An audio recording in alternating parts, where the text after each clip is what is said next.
Ladies and gentlemen, it sometimes boggles the mind to think that the party who is in charge of running the country is just in such financial mess. Financial mess to the point where, to be frank, the party should probably be liquidated and closed down. But before we get on to the main news of today, can I yet again remind you, if you haven't already, please subscribe to the channel. It really does help.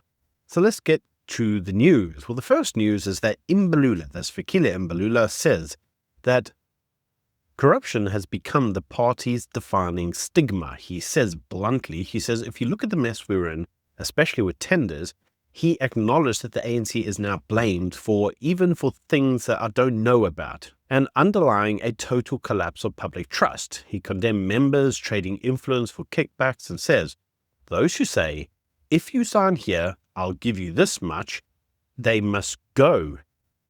This appears to be both a moral appeal and an admission from Fikile Mbalula that this kind of conduct is rampant in the organization. Now, Fikile has reaffirmed his support to yet another commission, which is probing into yet another state capture and the potential corruption within government structures, whilst insisting that not all accused ANC members are guilty. Well, it's easy to say until you actually start doing the numbers of how much the ANC is just guilty for. Now, his speech was delivered at the Mpumalanga Provincial General Council and was aimed at grassroots members, but effectively read as a national confession.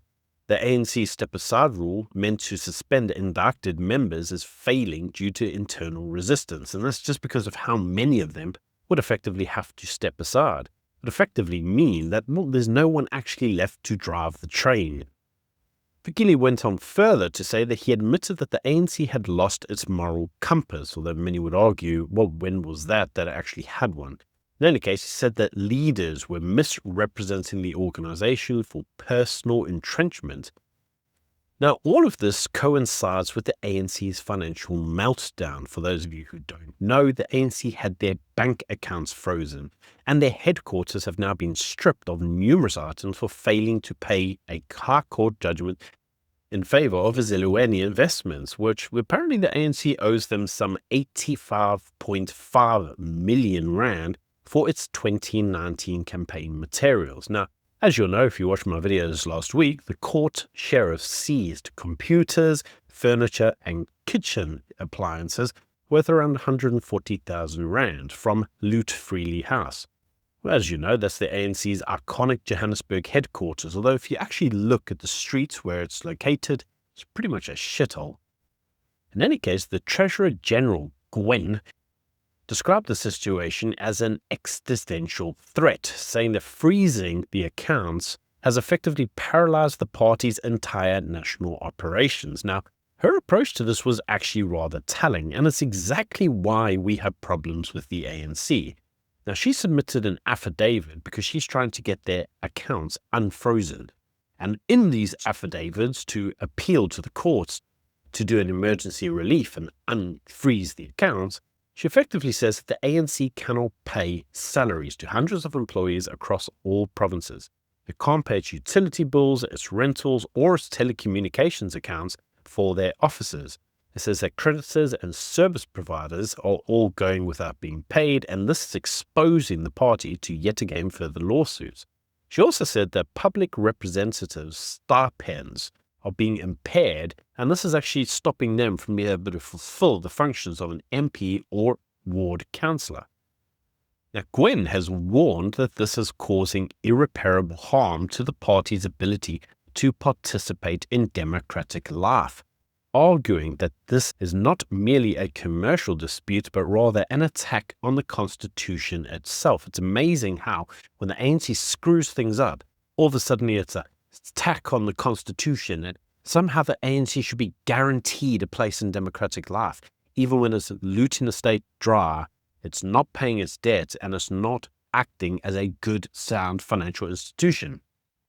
Now, according to Gwen, even though Zilweni is actually very pro-ANC, and if you saw my story around them last week that showed how they had gone out of their way to try to restructure the debt with the ANC, well, that same party that was incredibly pro-ANC is apparently engaging in a calculated attempt to short-circuit due process and bankrupt the company, in other words, the ANC. And they're doing this for apparently malicious purposes. Now, she claims that the company has sought to destroy the ANC's credibility and operational capacity rather than resolve a contractual claim. And this is rather rich because the company has actually gone out of its way numerous times to help the ANC out. But short of just writing off the debt, the ANC feels, well, it's still owed one. And so even though the company is just saying, look, pay us what you owe us, they're like, nah, we don't want to. And they're still drumming on the whole, well, we're going to appeal it, even though they've appealed it all the way to the Constitutional Court. So why does Gwen feel that the ANC has a constitutional right to exist, even when it circumvents every legal due process going and does not engage in its own activities in a good accord? I don't understand why the ANC feels it has a God-given right to just exist, even when it's self-destructive, because it doesn't. Now, going back to that original story from Fikile Imbalula, where he says that there are those members who say, if you pay X, I'll give you X. Well, in another news story of today, a patronage network in the ANC has yet again been shown to exist. And now this one is at the municipal level. This is the news that in the Eastern Cape, an ANC councillor, has only been assigned one role, and that is to oversee the University of Fort Hare. Now, it's rather a ceremonial and unproductive post with no real service delivery mandate because the university self-sustains. So they're earning a salary to do pretty much nothing. Now, you'd think that this would be like a done and dusted kind of position, right? I mean, how could you get this wrong? Well, the university is accusing of this councillor of stoking unrest and student protests, while residents complain about him doing absolutely nothing for things like the local roads, water, or electricity. Now, this councillor describes himself as a link between the university and government, but even the local municipal speaker admits that the position is symbolic and is currently under investigation. So you'd say to yourself, well, with this symbolic move, what could really go wrong? Well, what actually went wrong is that the individual stoked tensions at the university, leading to the university experiencing significant protests, and millions of rands of damage was caused to the university, and the university has now had to close and suspend teaching activities. So an individual in the ANC gets given this cushy position, gets paid a salary to do nothing, and they still screw it up. Now, in other news, in Johannesburg, further ANC nepotism has now been exposed within city power, because according to the news, unqualified appointments and financial collapse have occurred due to nepotism by ANC entrenched elites. And this is after 73 electrician team leaders were hired without any required qualifications, leading to the utility losing 200 million rand per month, with liabilities exceeding assets by 20 billion rand. Now, the board's own chair admitted to a need for revenue protection and consequence management to prevent a total collapse. And so you've got to ask yourself the question, well, how did this all happen? Well, basically an ANC member got in and said they would only appoint family members, even though these family members didn't have a clue what they were doing. And would you know it, they screwed up the utility. So remember when Fikile said, yeah, we're not all corrupt? Well, I call your bullshit there, bud. And at the same time, remember when he said that there were these people that were selling positions for favors? Well, here's two that have occurred right here. And they both led to the ruin of both institutions where they were effectively meant to be governing. Now, in other news, Cyril Ramaphosa has been, well, Cyril Ramaphosa, because he has again, at an international food summit, declared that never again should food be used as a weapon, accusing Israel of doing exactly that in Gaza. Now, you'd think that despite the ceasefire, the Cyril would just lay off and just like go off into the sunset and do something else. Well, no, because his speech blended anti-Israel rhetoric with post-apartheid moralism, positioning South Africa as a global moral arbiter. This comes after South Africa was excluded from the peace deal signature that occurred in Egypt, because nobody considers the things that South Africa does to be moral or even to be positive. South Africa isn't being viewed as contributing to that peace deal. So why is he even doing this? And many critics are saying, well, All Ramaphosa is actually effectively attempting to do is to mask domestic crises by redirecting attention away to these foreign conflicts that really have nothing to do with South Africa. Now, in other news, the former ambassador Tony Leon has noted the suggestion that all of this anti-Israeli rhetoric is not just the ANC's. In fact, he suggests that it actually reflects GNU compromise. Now, he hints at fractures within the unity government, suggesting that some ministers seek to balance diplomatic pressures while ANC hardliners want to push a radical pro-Hamas line. Yes, he actually said those things. So according to him, the GNU has actually agreed to go along with this in order to compromise for local domestic issues. It's funny how that's happened. But if you just followed the legacy media, you would be forgiven for thinking that these positions are basically that of the country as a whole. And the actual positioning on the ground is very different from what you would assume, and that's because the actual people in power are so good at pushing a narrative forward in the country that ultimately you'd be forgiven for thinking that, well, everybody must universally believe it. Now, we can see this in the latest Ofcom ruling in the UK, where apparently the BBC's Gaza documentary has now been classed, according to an Ofcom ruling, as being misleading, and they say materially misleading, for failing to disclose that the narrator was the son of a Hamas official. It's funny how these individuals crying foul all appear to be the very people engaged in the foul action.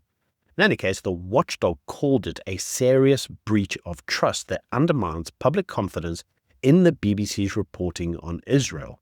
And this is the first time since 2009 that the BBC has been ordered to broadcast an on-air apology, a moment that reflects growing scrutiny of Western media bias in Middle Eastern coverages. Now, the ruling reinforces the idea that mainstream outlets are complicit in anti-Israel disinformation. Now, this is really important to South Africa because to a large degree, many of these lies are being repeated in the South African news and are then being repeated by our politicians without any form of questioning.